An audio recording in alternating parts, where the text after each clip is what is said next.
Bem, alunos, agora vamos ter o gabarito da segunda questão da primeira VA. Na segunda questão,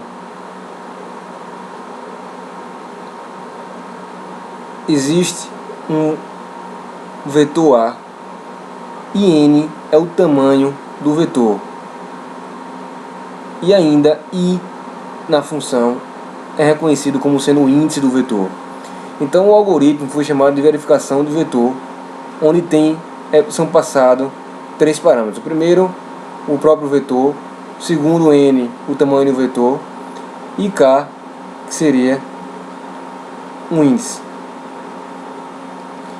Na primeira linha é verificado se o índice procurado está fora do intervalo do vetor. Então, se I for menor que 1, quer dizer, é menor do que o início do vetor, ou I for maior que N, que é o tamanho do vetor, então ele está fora daquele intervalo, ele vai devolver N, ele vai informar o tamanho do vetor. Na linha seguinte,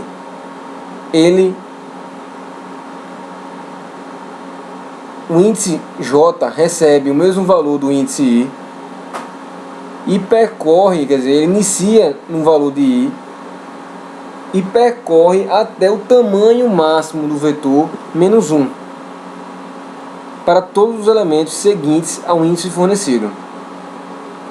Na linha seguinte, o vetor A ele vai receber para cada posição, ele vai receber